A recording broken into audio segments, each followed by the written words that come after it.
Hello, everyone, and welcome to the June 6th developers call for Project Jupyter IPython. I'm happy to see everyone here. It's good to see you after our meeting last week in Berkeley. And before we get started, I think I noticed a new face on the call.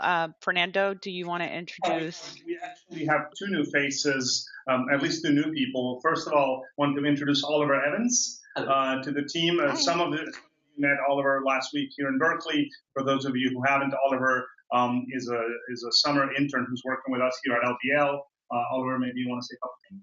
Yeah, sure. So I'm a student from Akron, Ohio. I'm studying applied math, and I'm here for the summer working on Jupyter and HPC. So we'll see if we can sort of extend the lab in such a way as to allow for managing jobs and interacting with clusters in a more reasonable way. And we also have Jessica Souza-Forte on the call. I saw your name, Jessica. Do you want to? I don't know if you're on camera or not, but I did see your name on the call. Hello. And maybe you want to say hi to the team? Hi. I'm going to be working on documentation, getting a lot of the stuff with Jupyter Lab up and running. Yeah, with at least in terms of like getting the documentation for Jupyter Lab ready to go and organizing a lot of the stuff that we have on the site. Yeah. It's wonderful to have you finally working with us. Jessica has been insanely patient. The process of setting that contract up took a lot of effort. It was just kind of administrative hassles. Jamie worked a lot on that.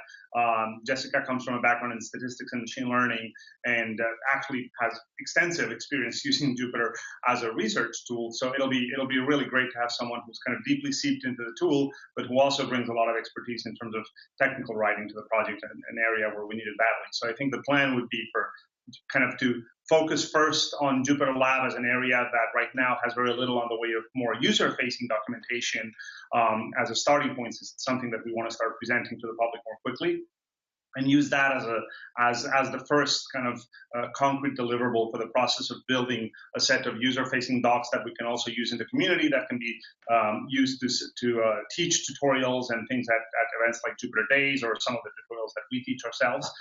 So Jessica, I think, officially joined us last week, Thursday or Friday was sort of the first formal day of having the paperwork finalized. And it's great to have you on the team, Jessica. Yep. So, Anna, do you want to keep us in check with the agenda? I mean, for everyone else, we just last week our all-hands meeting, which, or many hands, not all hands were on deck, but our many hands meeting, and I think it was fun and productive. I think we had a really good time, and a lot got accomplished. But so I don't expect too many new things to be on board since people are kind of barely getting back on their feet from travel. But we can run still through the key items. Yes, and just to kind of go through our agenda a little bit, there is a note at the top about a weekly update being emailed to the Jupyter Google group. Is that still happening, or is that on pause? I am also back from a few months of family baby-related activities, so I'm a little bit out of the loop. I'll let someone else answer that. Okay. I've paused it, but I can resume it this week if needed. That'd Up be to great. you. Yeah. I think it's very valuable, and Matthias, we'll work on making sure that we set up a way for that to be sustainable, so that it's not always on your back. I know we've been derelict on that. And also a heads up. Oh, go ahead. Now, one thing that would help me, it's a small detail, but because the conversion to Markdown of Dropbox is not the best, if we could not underline things, that would really help me at the conversion time. Like headers, it's a tiny detail, but that would be a lot of help. Okay. Okay. So is it okay if we use Markdown style header markers like pound and 2 pound and 3 pounds? Does that export? Yes, that should be fine. But if you also underline, Dropbox does not export that as many pounds, but as * around each word. Because there's no meaning. There's no meaning in Markdown to underline anything. So it does the best it can. So it just bolds everything. Yeah, so if you could just not underline things, that would make my life a tiny bit easier. Yeah, it's fine for this week, but if we can do that next week, it would be great. Thank you. Okay. I'll turn it Sounds off. Don't good. worry. I got it. Oh, I'll do this in the background. Thanks, Em. And let's see. Heads up, Ian, not sure, or Matthias, if you can keep an eye on the chat. My interface has frozen, and I am going to assume you guys can hear me and see me okay, but I'm not able to interact with the UI right now. It's okay. We can see you, we can hear you, and we can look on the chat. Okay, awesome. I appreciate it. So the action items from last week, we didn't meet last week due to our meeting, as Fernando had said. So I'll go ahead and leave that blank, but I don't know if there's any of those older action items that we can check off or remove from here. Em, do you still want I user still stories? am, yeah, looking for that. But I mean, it's not a top priority right now because there's just a Okay. bunch of other things on my plate. But it's not gone away. It's just not top of the queue. Okay. So I'm happy if That's we fine. want to remove it, but it's going to be in my head. No, that's fine. I can leave it there. It'll stay. It'll serve as a reminder for everyone else, and just whenever you're ready to remove that, then you can go ahead and delete it. Jason, there's a note there on IPyWidgets. Do we have Jason on board or Sylvan? I think Jason is on vacation now. So Okay, then let's skip that. And Grant, there's a note from you about hitting order 270 issues open. How are you? What's the status on your ambitious but praiseworthy goal? So I have yet to really dig deep into that this last month, but this month I'll be freed up to start working on that. Okay, very cool. We'll keep an eye on progress on that. It's fantastic. Yeah.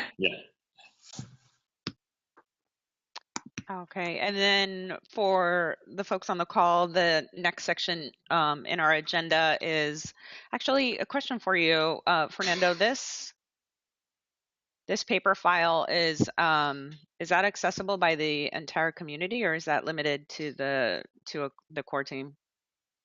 I'm not exactly sure what the permissions on these files are, but we should make these notes completely public. I mean, they're part of the public meeting.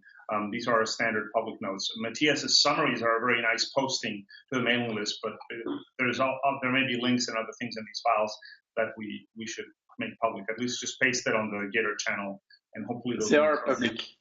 They are? Okay. Yeah, if you create a private browsing window, you can access it. So they are public right now. Okay. Perfect. Okay. You test it. I can't test right now. Someone do me a favor and share that link into the chat then.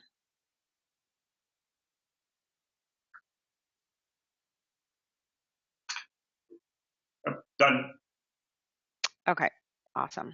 So if people want updates on the various key projects happening, and they can click on the links under weekly news by organization. And now we'll move into the project management updates. Fernando? Yes, so the Hackpad migration, I think it's all done. We were moved on to paper, and Jamie had worked on getting the download of everything. I think that stuff is all done. I'll double check with her, but I know she was working on getting all the files downloaded. The NumFocus PyData talk of PyData Seattle, possibly on real-time collaboration. I think Ian, Chris, and Brian have been coordinating on that, so it's taken care of. And Jamie mentioned that folks had been asking her at PyCon about the Jupyter Lab transition and sort of how fast we would expect users to adopt it. Obviously, it's very hard to know exactly how quickly a transition will happen out in the community. It seems like Jamie gave kind of a ballpark estimate that probably it would take about a year after 1.0 is released before sort of the vast majority of the community has transitioned. that sounds to me like a reasonable estimate. I'd be happy to hear if people think otherwise. But when I think, for example, of like Android is now on whatever version they're up to, 7 or 6 or 8 or whatever, but I still see phones in the wild using very old versions. There's always a long tail of people who just don't update their stuff, right? And so the classic notebook has a large user base. It'll be a while before everyone transitions. But I think once we hit 1.0 with good pip and conda updates, I think a year for a very significant transition is probably a reasonable time estimate, but I'd be happy to hear if people think otherwise. That seems to be the answer to the question. One thing we might want to do is, if we want to be able to track this, since it's hard to get user feedback and stuff, rather than just thinking about downloads, actually have just a flag in the metadata that doesn't, at the notebook level, that doesn't mean much other than this was created and edited in lab. Because I was just thinking, what are the statistics that we could get that would actually tell us how quickly our users update in general? And actually looking at NB format versions on the notebooks on GitHub over time and like when they're being added might be a good proxy for how likely our users are to update things. Yeah, it's not a bad idea. And also, I mean, even over time, seeing the presence of that on GitHub. I mean, we could query GitHub and get at least a relative sampling and a tiny little bit of sort of. I wouldn't make it so specific to created by Jupyter Lab, but rather something like a created by or a client creation ID tag, which is optional. That's not a bad idea. You also have some knowledge about how to run queries on BigQuery on Google Cloud. Do you want to have something that shows the download of normal notebook versus lab? Well, what do you? Oh, you mean from PyPI? Yeah, we could set that up too. Yeah, like have a notebook somewhere on one of the, maybe even a cron that run it automatically and pull out some graph. And we can even do that for various projects. We've done that at PyCon for IPython 5 versus IPython 6, and I was thinking that something like for more projects and how many downloads we have per day could be useful as a graph. Yeah, if we were gonna, those statistics are partial and imperfect, they can be useful. I'm sorry, you were saying, Em? If we were going to do that programmatically on all the projects, we might want to get a Jupyter Google BigQuery like sort of account, just so that no one of us uses up whatever quota we have. Just there might be enough data that's queried.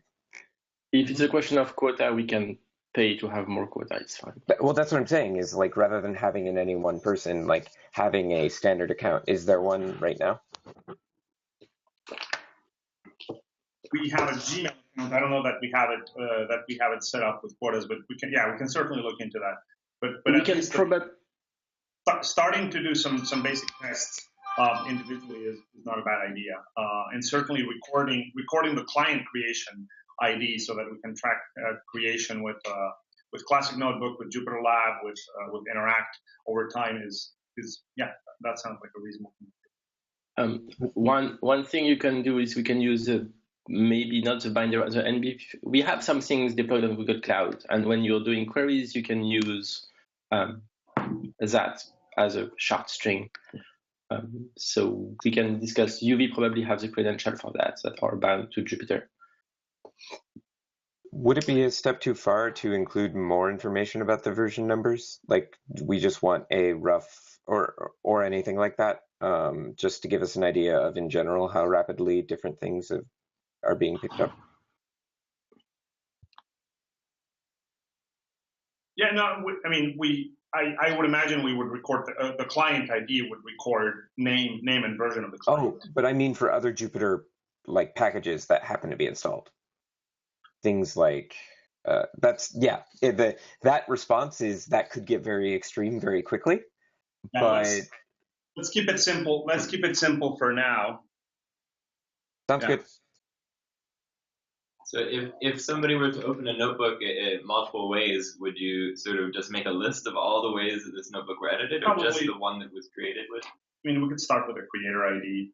I mean, like what file systems do with this kind of problem is they record creation. Typically, files have 2 timestamps: creation timestamp and last modified timestamp. So you could record just creation and last modification, for example, or even just creation.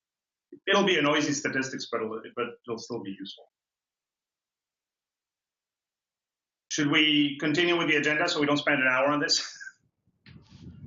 Sure. I actually just thought of something. Fernando, do you want me to add a section for updates on documentation, or not sure what you want me to call that, but I think it makes sense to add a section for that. Yeah, absolutely. And Jessica, obviously no pressure right now. It's not like we expect anything major to have happened by today, but it's more to make sure that we have a chance to check on you and that we don't forget. Often, unless it's written down in the standing kind of skeleton of the agenda, it's easy to forget to check in on people, and we tend to have a lot of people on the call. Does that make sense for you, Jessica? Sorry, makes sense in terms of getting... Having a little section in the agenda for the notes for you to give us an update, and that way you can drop. Oh, yeah, no, of course, that makes total sense.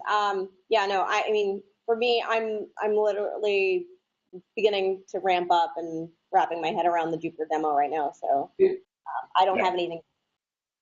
Yeah, no, just for you to have a placeholder so that we don't forget. Oh, totally. And if for some reason there's a week when you can't join us, that's totally fine. You can still drop in that section a paragraph or some short update. Perfect. I'm just trying to get my way around the agenda document right now. I'm just trying to figure out how to get it all up and running. Got it. So I went ahead and added a section called documentation, and can you remind me what your title is, Jessica?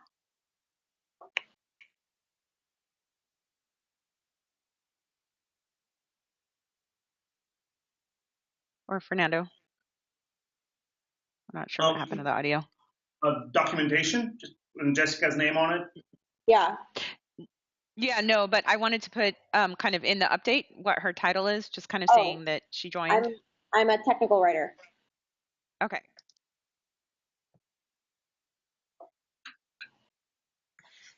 Okay, so next section is updates on the notebook. Grant, I think you're typing in some notes. Do you want to share anything? Sure. So for Jupyter Lab, we will be working on bundling the MIME renderers for things like the JSON renderer and potentially GeoJSON, Vega, Plotly. So in tandem, I would like to implement the same thing in the classic notebook. And it's going to be different. It's a different API and stuff like that. But that'll be one of the things I'm working on. Triaging issues as usual. And I'd like to start organizing and coordinating a 5.1 release. So I'm not sure if the MIME renderer stuff will be included in that, but I'm going to try to, clean up outstanding PRs for that are marked with 5.1 and try to clear out the issues and give that probably a couple weeks, but try to get that out this month. Are you making a precondition of 5.10 that there's less than 270 open issues? No. That will not be considered. Okay, awesome. Thanks, Grant. And now, do you have an update on NB Convert? Yep, a few things. So Damien did some awesome work over the week of closing tons of issues and making lots of nice updates to the slides exporter. There's now a scroll bar, which people have been asking for a very long time. So that should make everyone happy. Thanks, Damien. Damien can't join us, but it's great. He was able to be here at the dev meeting last week with a very long trip also for him. So it's great. I'm glad to do it. Agreed. A couple weeks ago, I released NB 5.2.1, which has a bunch of features that I'm not remembering off the top of my head because it was a couple weeks ago.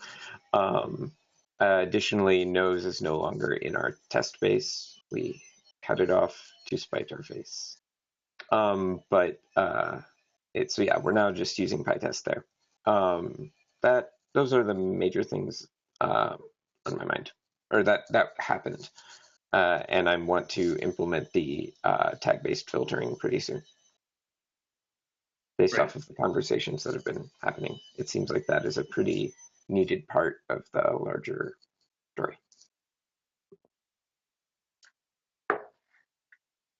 Okay. Thanks, Em. Who wants to give the update on services? Min, we don't have Chris or UV today on the call. Are you close enough to that? Yeah, I'll do it. Lots of, over the past couple of weeks at PyCon and the meeting in Berkeley, there's been a lot of progress on binder related things, and Carol and folks have been working on the documentation for deploying Jupyter Hub as part of binder or just on its own with Kubernetes using Helm, and so that that's going really well. And there, people are writing that up and doing some good stuff there. Also during the meeting, I sat down with M, and we did a fresh deployment upgrade of MBViewer. So now there's at least more than one person on the team who knows how to do that. So the next time we need an update, I will try to not do it. And I think it may be possible to get it linked to any releases that we have of NB-Convert2 using webhooks. Yeah, we should be able to do it automatically, but at least we just going through the steps of doing an update is now pretty straightforward. So that's good. And then there's also been some work on Docker stacks related to the Kubernetes stuff. Some work on Docker stacks to make it possible. One of the things that's been an impediment to using Docker stacks in some environments is the fact that we install stuff in the home directory and put users' work in a subdirectory of home called work. But that meant that anybody who wanted to mount the home directory as a volume would lose everything we were putting there. And since we want to allow people to mount home as a volume, we've been slowly systematically getting everything out of home and making sure it's installed in system-wide locations, so that if a user mounts, or if a deployment mounts home for the users, then it'll work. And that the last bits of that Peter merged last week, and then just need to deploy a new tag for the Docker stacks, and then we can start using those in a few more places. This is Pete Parentive? Yeah. Cool. Pete, are you here with us today? Oh, okay. I think so. Is Pete not on the call? Seems like not. Min, do Okay. you have from Docker Hub any stats on the usage of these Docker images, on the images from Docker stacks? I posted a total download number, but I haven't looked at them in a little bit. Okay.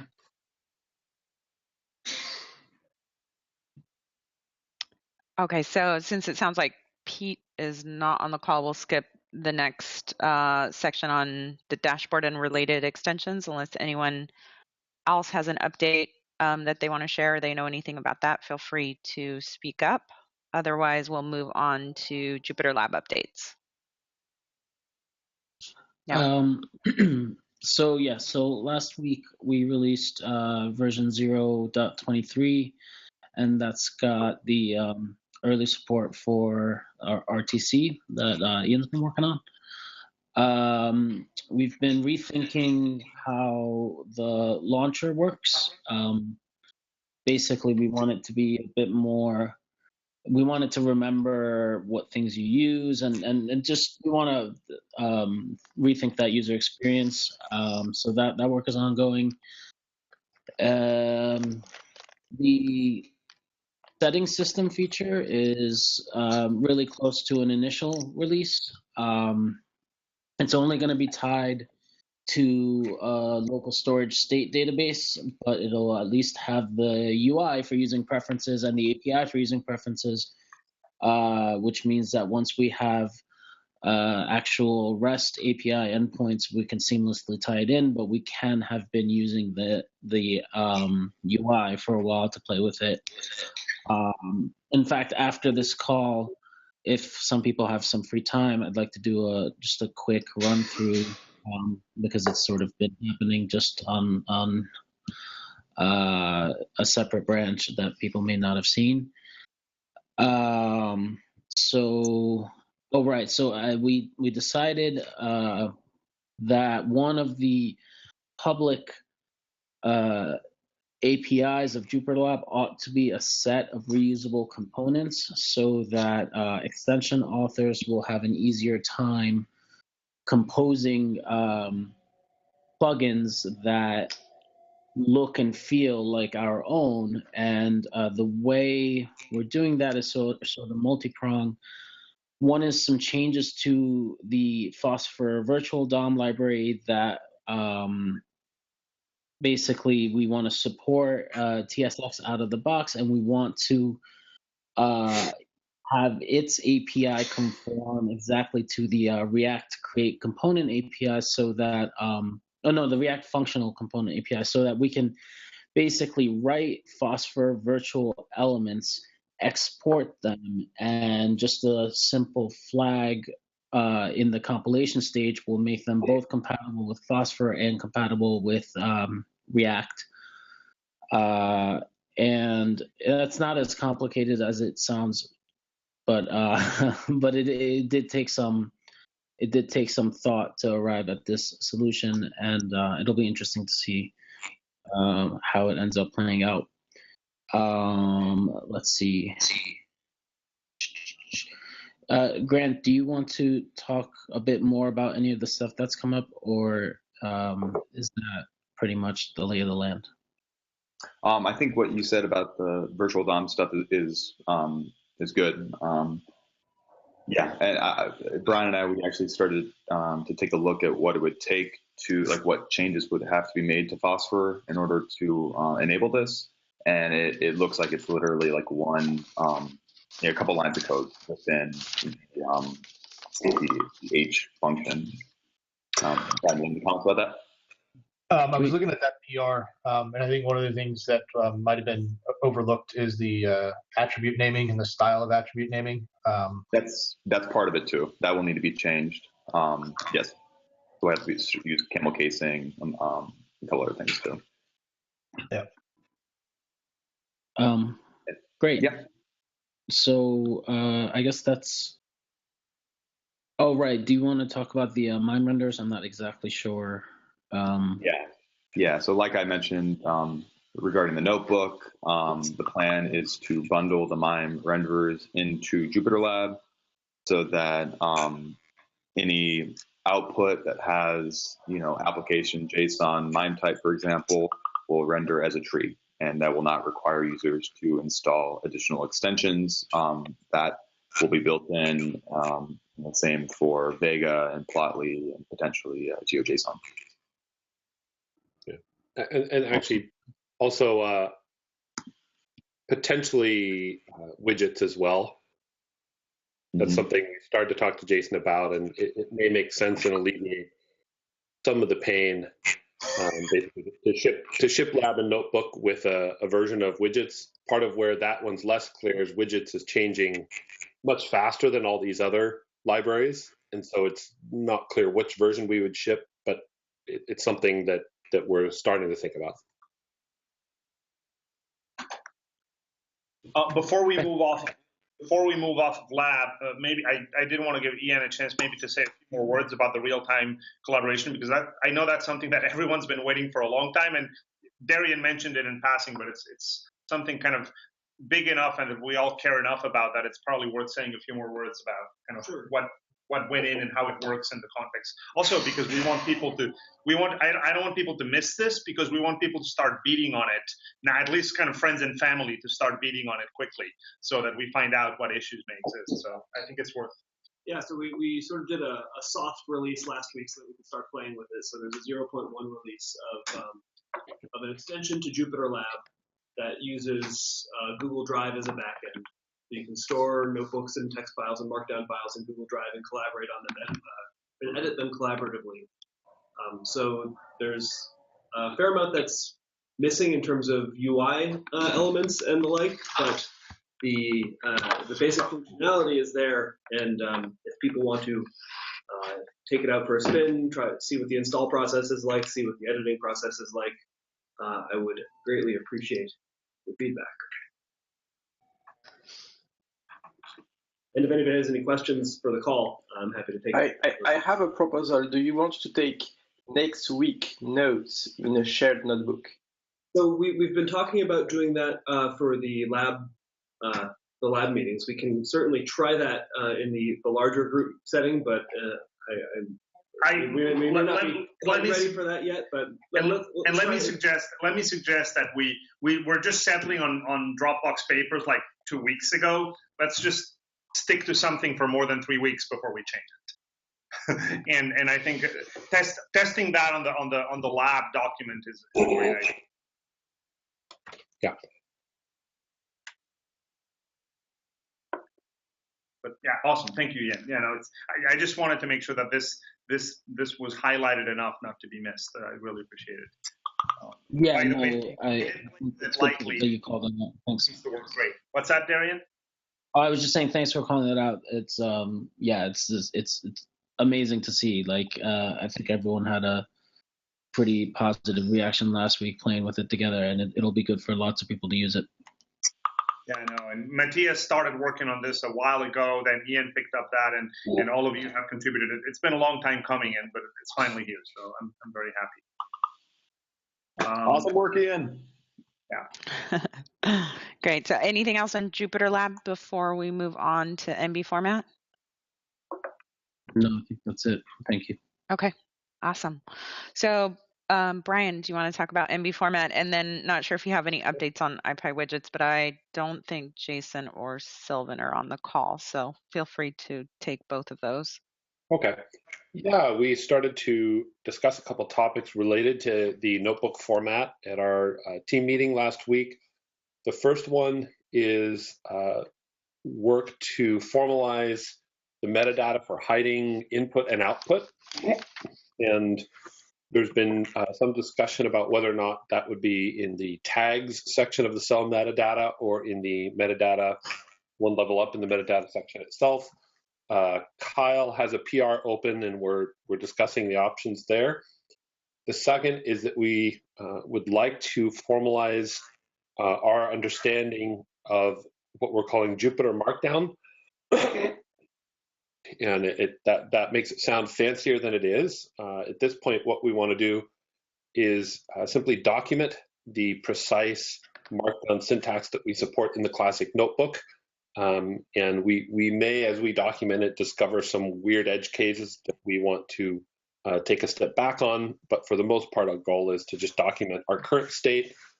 And the idea is that that would become part of the formal notebook document spec. And so we would like to be able to evolve where that markdown is, but we'd like to be able to do it in a systematic way that releases new major or minor versions of the notebook document format appropriately. And so I'll be working with Mike and then some Cal Poly summer interns on basically figuring out where we're at today and documenting that. And on IPyWidgets, last I heard is that Jason was sprinting to the end of the next stable release. I don't think they're quite there. They were doing some final package and repository refactoring last week, but I'm guessing that very soon that will be released. It may be delayed. I think Jason is actually away for 2 weeks, so it may slow down, but the release is coming soon in either case. Okay. And one, Brian, I think one useful way for us to communicate, you kind of said it, but I kind of want to emphasize it, the Jupyter Markdown thing is that in a sense we realized that we've been very precise in our documentation of the data structure part of NB format, the JSON spec and the JSON schema, and that was very, very carefully and and precisely documented. And we realized that we'd effectively left a loophole in that the markdown part was just a black box. It's like, well, it's markdown, and who knows what happens. And so this is, in a sense, basically just finishing that job.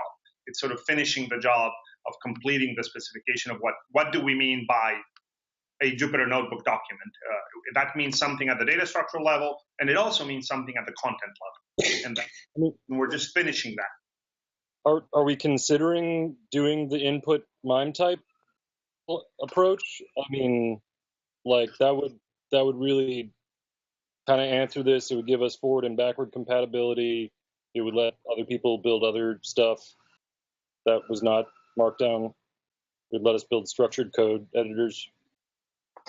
Could you say more? I don't know what is this a conversation that is well established? Because you're saying it like it's been rumbling for a long time. I mean, you got people that are doing like the GeneBank notebook and stuff like that. I've done a lot of aggressive things that overload magics and stuff like that and hide it at the content level. At the end of it, source :open quote or whatever, however it's represented down there. That's I would say, Nick, this is a little bit less ambitious than that, because that may take us to the point of requiring, or at least thinking about potentially format changes. Whereas this is just documenting the status quo with precision. Really, it's just clarifying with some. Given the fact that there's GitHub flavor markdown, there's common mark, and there's actually our live render. There's a conversion that NB Converted does. There's the fact that people view notebooks on GitHub, which has a different render than ours, with different constraints on JavaScript and math. It's just a matter of trying to state precisely even for users and ourselves, what is the lay of the land today, and then from there we can look at slightly more invasive or aggressive changes, and at least we'll know, if nothing else, we will know what they imply. Right now, some of those changes land in the fuzzy area that is underspecified. So for now, it's a matter of drawing those boundaries more precisely. Cool. And I would want to finish this job first before we tackle the questions you're talking about, Nick. Yeah. Another way I would put it is, for us to have a diff on the notebook format, you need the starting state, and that's what this would be.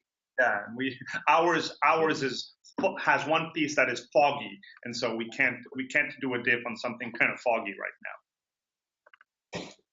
It's also the case that we should really do this because with Lab we actually are now creating not just a markdown renderer in the context of the notebook for markdown cells, but because the same renderer can be used to render actual markdown documents, like we're effectively yet another markdown renderer that should be included in like Babel Mark or whatever.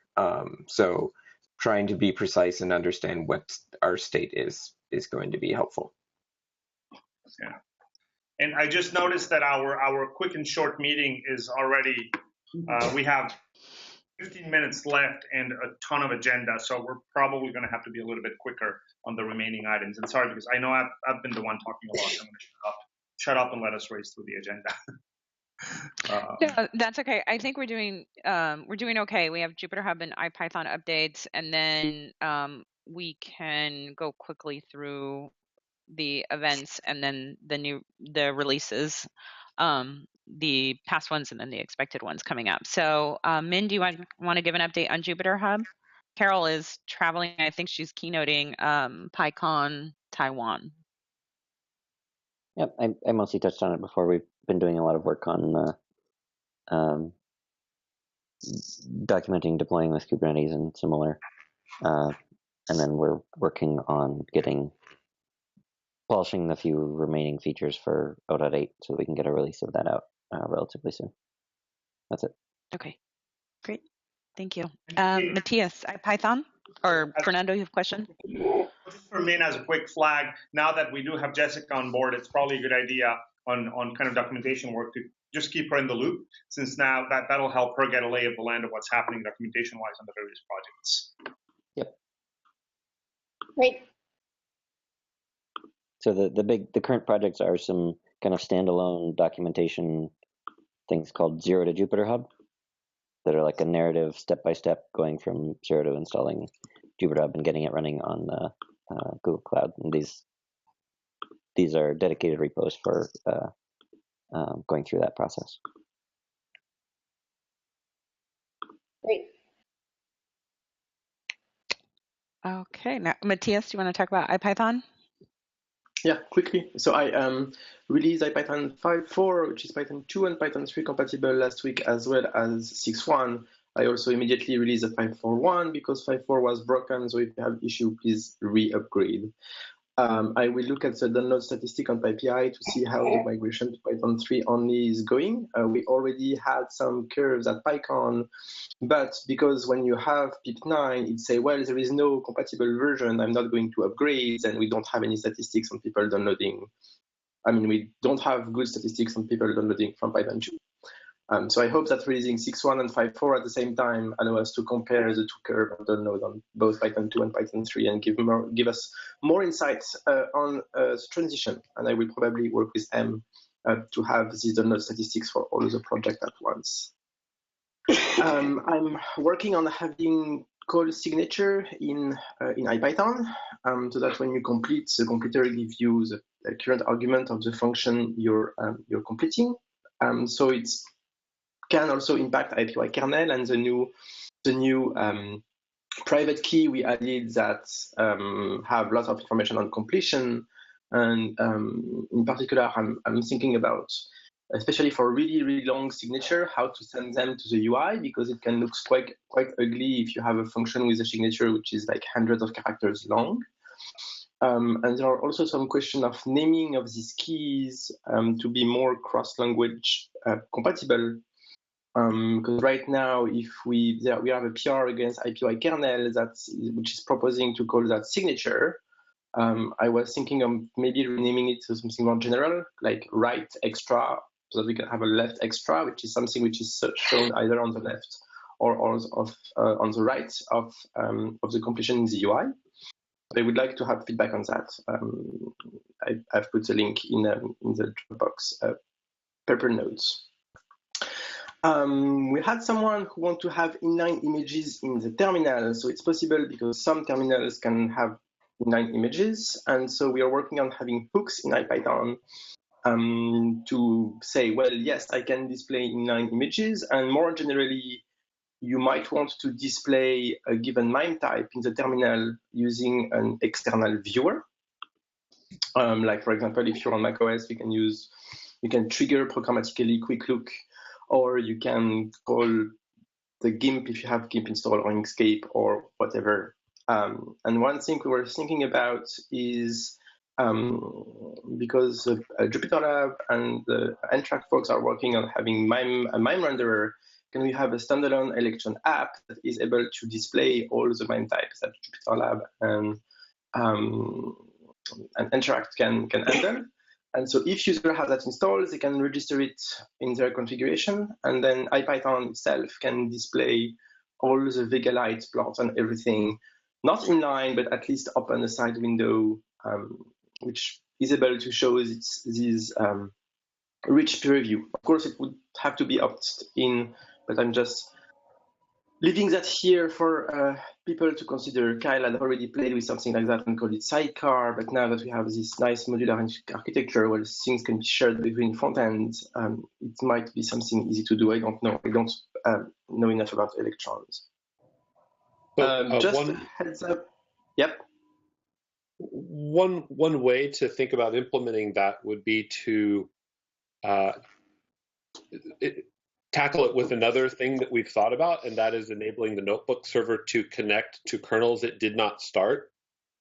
And so, for example, if someone's running a command line terminal that has the actual kernel machinery running, you could connect the notebook server to that and instantly use any front end then.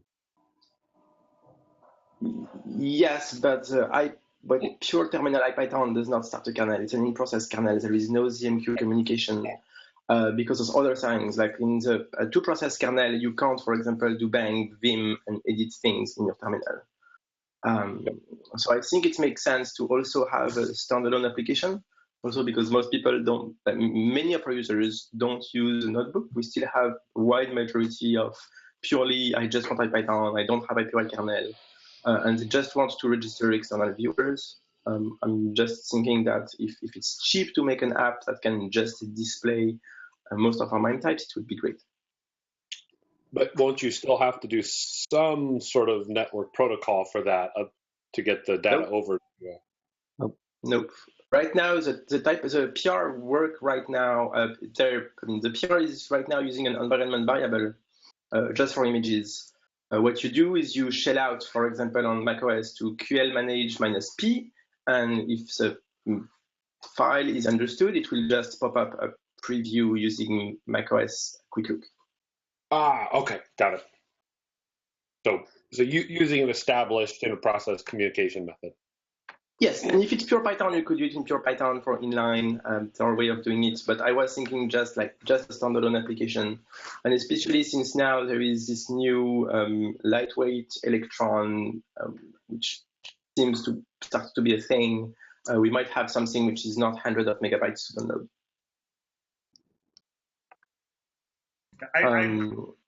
I don't think one precludes the other. By the way, in the case where we have proper kernels, the idea of attaching actual notebooks to it can be very useful. But yeah, I agree that something lightweight, purely at the terminal level, when there's no 0MQ in the picture, is probably going to be useful for a lot of people. Yep. Though to be honest, even an Electron app that has to pop a window is something that still has some requirements. And I actually think that the idea of displaying inline images and things like your SSH'd into a remote server, but you have a modern terminal emulator and having a little bit richer display right in the terminal, that still would be great. That's very nice. Purely in process, purely in terminal. Terminal emulators have come a long way. And so the advantage of that without popping up separate windows would be really lovely. Yeah, unfortunately, we can't auto-detect. So it has to be a user set preference. Oh, it'll be a user. And terminals display images. They don't play MP3 as. Oh yeah, you could play MP3. So you could listen to the LIGO notebook in your terminal. So yes, you can push towards something like that. I was just giving a heads up that something like that is coming. We're working on that. If you have inputs, please come on the PR. And let's try to not keep the meeting too long. I'm going to go fast. And heads up, the new macOS file system might give us some hard time, especially for users that are using both the Finder and the command line arguments, because the normalization of file names will apparently not be the same if you go through the UI and go through the terminal. So you can have two files that look exactly identical, but may not be. It's still in beta, so they might fix that. But if you get Unicode report on macOS, issue with Unicode report on macOS for the next couple of months, you have to know about that. Can you see if you can add to the sysinfo call a file system, maybe file system detection, so that when people print reports via sysinfo, we get that information? Would be useful to know.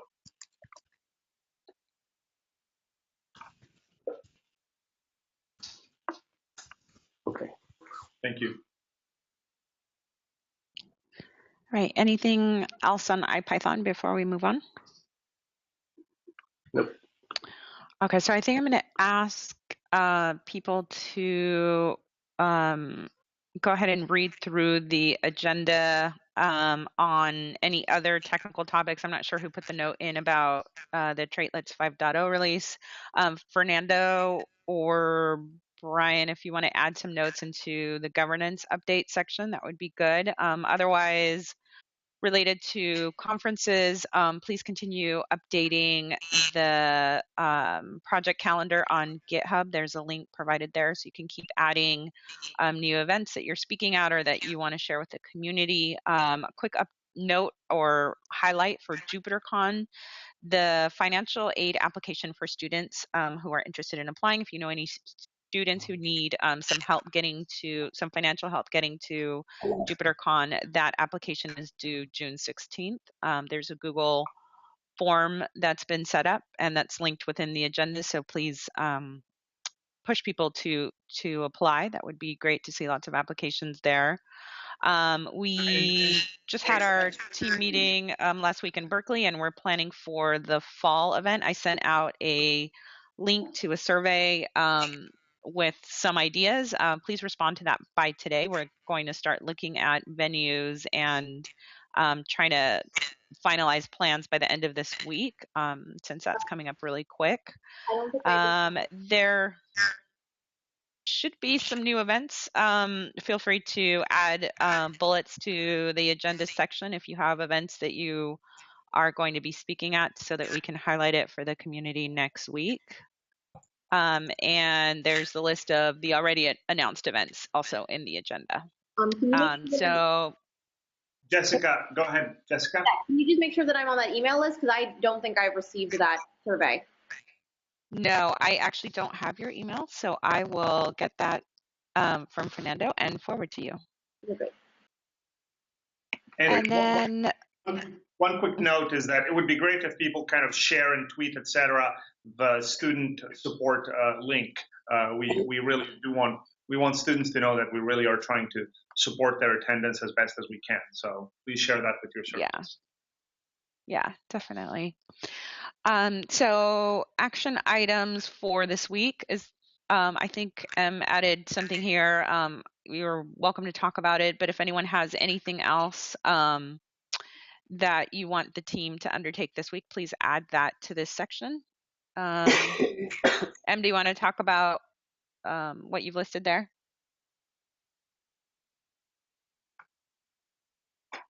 If not, we can move into releases. Sorry, I was that's okay. In the chat and my space was not allowing me to talk.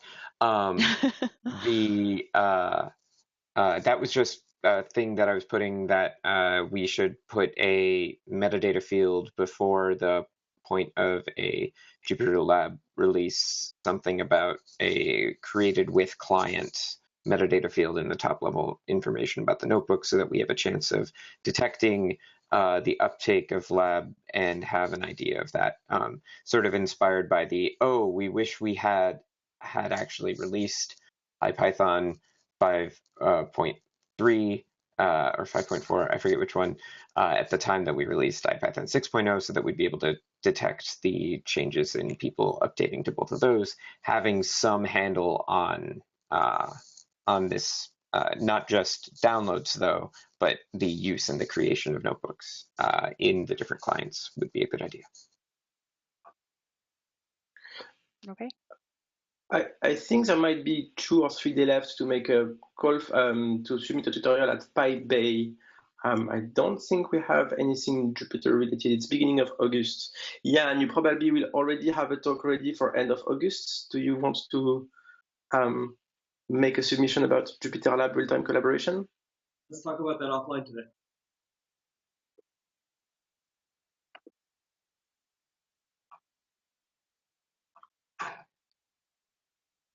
And then do folks want to stick around after this meeting and have a look at what Darian's done with the setting systems for Jupyter Lab? It's totally optional. We can end this meeting and stop the recording even. Yeah, if you want to, let's stop the recording, and if folks are available, that'd be great. Yeah, is there anything else just in maybe a minute? Anybody want to talk about any of the releases for, I think some of this is already, or maybe all of it has already been talked about. Doesn't look like there's any releases for this week. Anything else on releases before we go ahead and end the recording? No? Okay, well, great. It was good chatting with you all. And Brian or Fernando, is it possible for, or Matthias, can one of you end the recording? I'm still frozen. I got